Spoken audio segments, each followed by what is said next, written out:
Hello, everybody. Welcome to Nuances in Corporate Governance with Leah Mutonga Ngoma. And today I am your special guest host. My name is Dennis Muvanga Kabwe. Today we talk to Leah Mutonga Ngoma, the founder of Nuances in Corporate Governance. Welcome. Thank you very much. How does it feel being welcomed to your own program? Strange. Yeah, so first things first, who is Leah Mutonga Ngoma? Okay.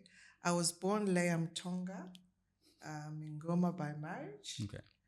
and I'm more than 40 years old. I've been a lawyer for the past 26 years. I'm in my 27th year of practice. And I have worked in different areas of practice. As a lawyer, I've worked in private practice. 7 years of my practice has been in the private space, private legal space. And then the rest of my years of practice have been in the corporate world. So I have worked for a number of corporates, and the skew has been towards parastatals. So I've worked for parastatal companies and organizations. In terms of my qualifications, Yep. of course, I'm a lawyer, so I have an LLB degree, Bachelor of Laws degree from the University of Zambia. I also have a master's degree in international commercial law, and I have a number of certificates, and I'll just mention two. One is a professional certificate as corporate governance and ethics professional. I also have a certificate as a stockbroking advisor. I know I said two, but I'll have to say the other one. The other certificate is in legal technology. I've recently just obtained a professional certificate in legal tech in the digital era from the Massachusetts Institute of Technology. So those are my qualifications. Okay. So, having worked in those fields, and our topic today is corporate governance, cultural dynamics. So, in this vein, what are your experiences and skills in this subject under discussion? Thank you. Well, my skills, I am a corporate governance practitioner, so I'm expected to have that kind of skills. And also, I have gained experience even in my legal practice. Having working for a corporate, some people think you don't go to court or you don't deal with litigation. Yeah. We do. And in my current occupation, I am both the chief legal officer and company secretary. So the legal services are provided under one head, and the corporate governance services are under the head of the company secretary. So in terms of skill, I have legal skills as well as corporate governance skills. And within that corporate governance skill, there's the company secretarial aspect of it, because I've practiced as a company secretary for the longer period of my corporate governance practice. I also sit as a director on certain boards. Yep. And that's why I say that there's two aspects. There's that aspect of being a, a, a governor, and the aspect of being a company secretary. And that's my combined experience in Okay. corporate governance. So, just taking you back. So, when you joined the corporate world, did you find yourself in senior management, or you started at a low level and then grew in the hierarchy? I started at middle management level, and it's funny you asked that question, because now that I think about it, I didn't start at a low level. My first job was actually an executive job. I was the corporate legal counsel for an airline. I was very young then, but that wasn't a low level. It was like at the top level of what I was supposed to be doing. But because I was so young in the practice, I think I was just about a year, and I was shocked that I got the job. But later on, I realized why I got the job. The owners of the company were looking for somebody who they could groom into being an aviation lawyer. So they were not really looking at seniority because of the scarcity of aviation lawyers in the country. I was being supervised by a law firm because I was so young in practice, and that was the requirement from our law association. So I did start at quite a high level with supervision, and I think my subsequent jobs, I started at middle management. Okay. So, what are some of the key takeaways from your experience with corporate governance, culture, and dynamics?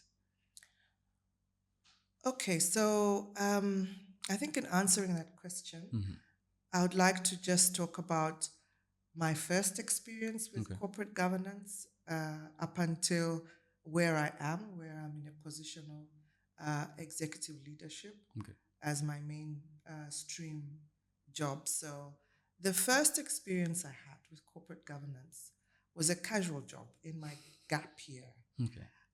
I worked for a pharmaceutical company, and my job was to pack oral rehydration salts. ORS. So, yes, ORS. Yes. And so I was at the quite low levels of the organization. And I think what I realize now is that corporate governance is not just about the managers. It is about everyone in the organization, albeit, at varying extents. So I think that even those that are in the lower ranks need to have an appreciation of the common objective of the organization. And like I said, I worked for a pharmaceutical company where I was doing the packing and sealing and things like that. But I realized that after we did that, there was some quality assurance that had to be done on our work. And at the end of the day, the product had to be delivered to the client. And so if the role of the delivery person is ignored in the organization, you can do all that. You can produce the ORS and pack it. But if you don't do that last mile, then you won't generate the revenues that you had promised the board or the shareholder that you would make. So that is why I see governance or corporate governance as something that needs to be practiced by all the members or all the actors in the organization. There should be an appreciation of the goal, but also issues such as transparency, responsibility, accountability, they apply across the board. So if a driver or the person who is delivering those sachets does not know or does not appreciate that he has to be honest and transparent and he's responsible for that cargo, then the goal will not be achieved. That's why I think that number one takeaway is that corporate governance is for all the actors in the organization. Another key takeaway, over the years, obviously I left the pharmaceutical company and graduated from university and began to practice as a lawyer and a governance person. And what I have realized is that as the years are going by, corporate governance is something very dynamic. Even stakeholders are considering the culture of corporate governance in an organization as something critical. It is a key due diligence checklist item for most investors. They would like to know, for instance, in this era of climate change and environmental concerns, they would like to know whether the entity they are investing in or considering to invest in is a responsible corporate citizen. Yeah. And this is because corporates have been identified as one of the major contributors to contamination of the environment. And there's an expectation that corporates will be responsible for restoring the environment. And so you'll find that whereas a venture may appear very viable and would yield profits and even dividends to investors, they'll be reluctant to invest in your organization because you failed to demonstrate that you have certain policies in place that promote transparency, accountability. And so I think it's a wake-up call to organizations that issues of a good corporate culture are slowly but surely turning into ethical issues, which is one of the tenets of corporate governance. So for now, I'll give you 2 takeaways while I try to remember the other one. Yeah, okay. I do know that having a culture of corporate governance in an organization is the cornerstone of a modern organization. So, yeah. So, what are some of the risks associated with poor corporate governance? Taking examples on the cases of the Barings Bank and Enron Corporation. So, yeah. Okay, so the Barings Bank and Enron Corporation, I think they've been famous for corporate scandals. And the key learning points from there are very much related to good corporate governance. So in the case of Barings Bank, a very old UK bank that collapsed because of bad practices, where there was a lot of dependence on one of the officers, and he became very creative in the market and was withholding or fabricating information that at the end of the day led to a loss of about $1.3 billion, and the bank was forced to close. And one of the key points there was the need for roles to be segregated, the need for there to be robust audit function and risk mitigation or avoidance. So that was a proper case of, the board not being diligent and independent. There not being transparency within a framework. Okay. And then in the case of Enron? Enron is also famous, like I said, for a scandal, a corporate scandal. And this had to do with, again, very creative accounting on the part of management.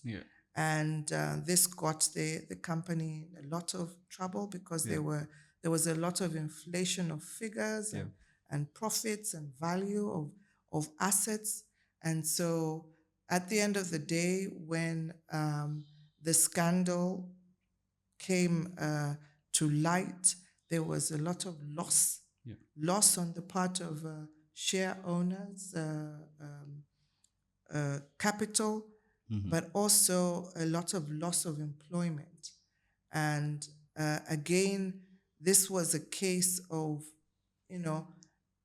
a board that seemed to have been captured by management and was not exercising independent judgment, and also the need for companies, organizations to ascribe to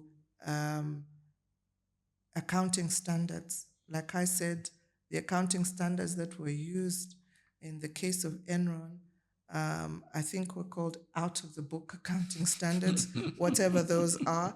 But clearly, those standards were not the internationally accepted accounting standards. So those are some of the risks that you face if you do not have proper controls, you do not have proper structures, you don't have transparency and accountability and responsibility. In short, you don't have a good corporate governance culture. You may find yourself in those kinds of scandals. Okay. So in that case, so how, yes, we know that an aspect of professionalism, diligence, transparency, and ethical leadership. Now that technology is evolving, and you've rightly put it that you are as well moving with the trends of technology, what's the importance now of including technology in the corporate governance space? Well, technology, as you know, cuts out a lot of manipulation.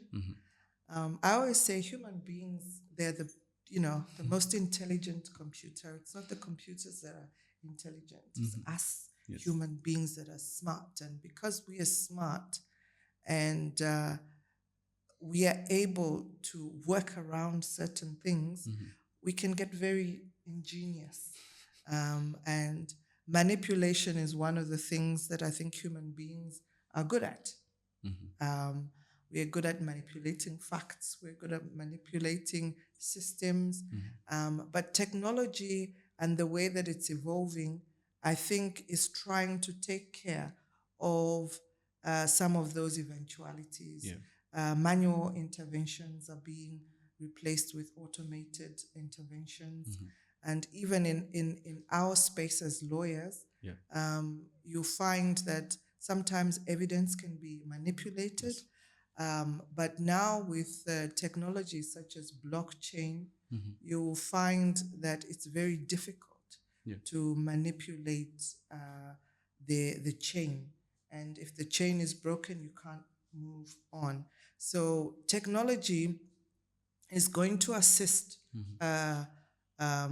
the practice of corporate governance, because corporate governance is not just about people like me who talk about this is how you should practice. It's also about the work that is actually being done. So in the financial space, for instance, where there were creative things like in the case of Enron, I think the financial space is leading in terms of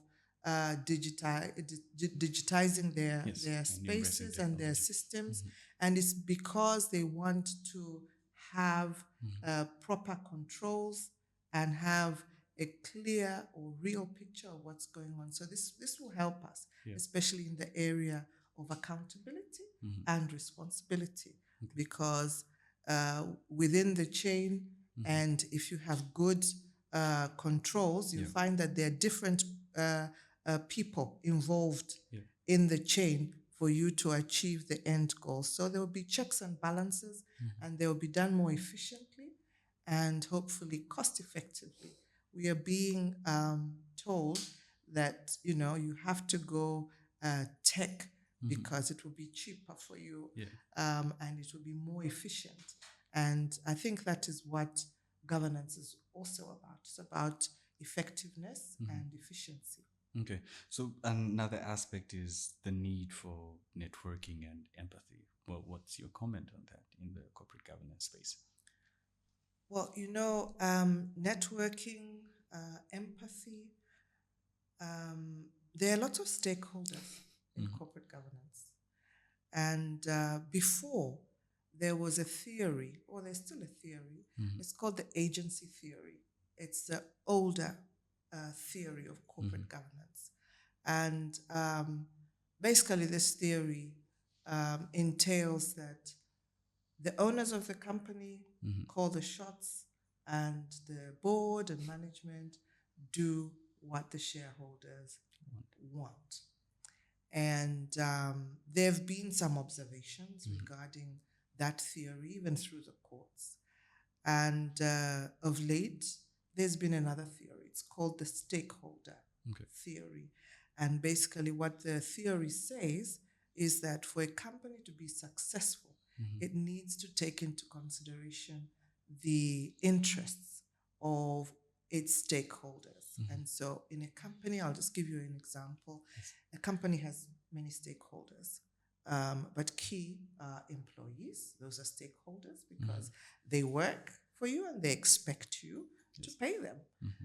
Then you have your suppliers, the people who supply your raw materials or whatever it is. They're interested because they may supply you on credit. And so if you don't demonstrate that you're able to pay them, that's a concern. So you need to address that concern. You've got customers who are your stakeholders, and they're interested in a product that is consistent and is improving rather than deteriorating as a product. So you've got government who are stakeholders. You've got your regulators. So, for example, in the pharmaceutical industry, you've got regulators. And they're interested in the quality of the work that you do. You have the public. And I'm sure you've heard about the social license. You can have a lot of money, but if the public doesn't want you to operate in their space, you might have challenges. So issues of empathy. Empathy is being able to put yourself in somebody else's shoes and respond as though you were in their shoes. How do you respond to somebody who's come with a situation? One of the ways is to imagine yourself in their shoes. Networking is also very important, especially among stakeholders and even among peers, because it will give you the diversity of experience, and you'll be able to make more informed decisions because you have gone out there and gotten ideas from other people, ideas from peers, but also an indication of what your shareholders or your other stakeholders are expecting of you. So that's very important in corporate governance. Okay. So lastly, even as we close, so what are some of your words to the corporate governance fraternity here in Zambia as well as to the rest of the world? Wow. My call to my colleagues, fellow practitioners, as well as actors, is that we need to come together and partner towards knowledge sharing and focus on behaviors in organizations that promote good governance as well as organizational success. So it's very nice to have all those principles that I've been speaking about and all those cases, but I think that the work that we have to do is to get more people within the organization and also outside the organization to appreciate what a good corporate governance culture is and what are the advantages so that people can take ownership of their role in corporate governance. Okay. Thank you very much. This has been an insightful conversation talking to you. So thank you very much for having me. I don't know how this works. You're the host, but you're the guest host. So thank you very much for interviewing me and hosting me. Thank you. Awesome. So, ladies and gentlemen, this has been Nuances in Corporate Governance with Leah Mutonga Ngoma. So make sure you like, share, subscribe. So follow us on LinkedIn, Twitter, YouTube, Facebook. So you can search for Nuances in Corporate Governance or Lea Mtonga Ngoba on all these different social platforms. So see you next time. Thank you.